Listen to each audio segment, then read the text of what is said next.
ഇന്നത്തെ വേദഭാഗം വിശുദ്ധ മർക്കോസ് എഴുതിയ സുവിശേഷം 6-ാം അധ്യായം 30 മുതലുള്ള ദൈവവചനങ്ങളെ ശ്രദ്ധിപ്പിൻ. പിന്നെ അപ്പോസ്തലന്മാർ യേശുവിൻ്റെ അടുക്കൽ വന്നുകൂടി തങ്ങൾ ചെയ്തതും ഉപദേശിച്ചതുമെല്ലാം അറിയിച്ചു. വരുന്നവരും പോകുന്നവരും വളരെ ആയിരുന്നതിനാൽ അവർക്ക് ഭക്ഷിപ്പാൻ പോലും സമയമില്ലായകൊണ്ട് അവൻ അവരോട്, നിങ്ങൾ ഒരു ഏകാന്ത സ്ഥലത്ത് വേറിട്ട് വന്ന് അല്പം ആശ്വസിച്ചുകൊള്ളുവിൻ എന്ന് പറഞ്ഞു. അങ്ങനെ അവർ പടകിൽ കയറി ഒരു ഏകാന്ത സ്ഥലത്ത് വേറിട്ടുപോയി. അവർ പോകുന്നത് പലരും കണ്ടറിഞ്ഞ് എല്ലാ പട്ടണങ്ങളിൽ നിന്നും കാൽനടയായി അവിടേക്കോടി അവർക്ക് മുമ്പേ എത്തി. അവൻ പടകിൽ നിന്നിറങ്ങിയാറെ വലിയ പുരുഷാരത്തെ കണ്ടു. അവർ ഇടയനില്ലാത്ത ആടുകളെപ്പോലെയാകൊണ്ട് അവരിൽ മനസ്സലിഞ്ഞ് പലതും ഉപദേശിച്ചു തുടങ്ങി. പിന്നെ നേരം നന്നേ വൈകിട്ട് ശിഷ്യന്മാർ അവൻ്റെ അടുക്കൽ വന്നു. ഇത് നിർജ്ജന പ്രദേശമല്ലോ, നേരവും നന്നേ വൈകി.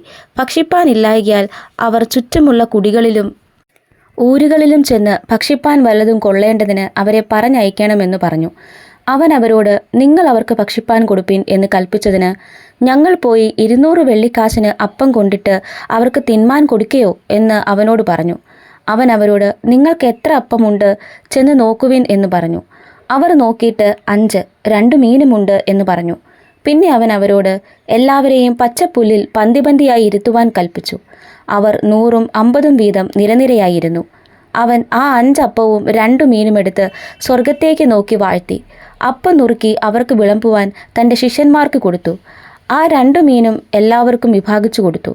എല്ലാവരും തിന്ന് തൃപ്തരായി. കഷണങ്ങളും മീൻ നുറുക്കും 12 കുട്ട നിറച്ചെടുത്തു. അപ്പം തിന്നവരോ 5000 പുരുഷന്മാരായിരുന്നു.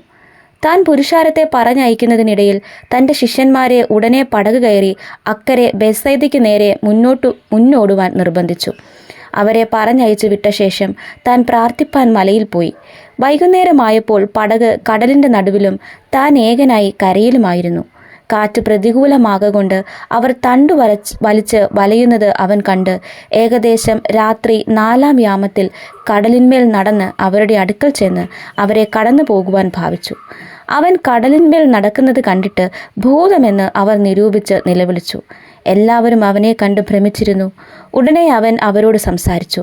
ധൈര്യപ്പെടുവിൻ, ഞാൻ തന്നെയാകുന്നു, ഭയപ്പെടേണ്ട എന്ന് പറഞ്ഞു. പിന്നെ അവൻ അവരുടെ അടുക്കൽ ചെന്ന് പടകിൽ കയറി കാറ്റമർന്നു. അവർ ഉള്ളിൽ അത്യന്തം ഭ്രമിച്ചാശ്ചര്യപ്പെട്ടു. അവരുടെ ഹൃദയം കടുത്തിരുന്നതുകൊണ്ട് അപ്പത്തിൻ്റെ സംഗതി അവർ ഗ്രഹിച്ചില്ല. അവർ അക്കരെ എത്തി ഗന്നേസരേത്ത് ദേശത്ത് അണഞ്ഞു. അവർ പടകിൽ നിന്ന് ഇറങ്ങിയ ഉടനെ ജനങ്ങൾ അവനെ അറിഞ്ഞു. ആ നാട്ടിലൊക്കെയും ചുറ്റിയോടി അവനുണ്ട് എന്ന് കേൾക്കുന്ന ഇടത്തേക്ക് ദീനക്കാരെ കിടക്കയിൽ എടുത്തും കൊണ്ട് വന്നു തുടങ്ങി. ഊരുകളിലോ പട്ടണങ്ങളിലോ കുടികളിലോ അവൻ ചെന്നിടത്തൊക്കെയും അവർ ചന്തകളിൽ രോഗികളെ കൊണ്ടുവന്നു വെച്ചു.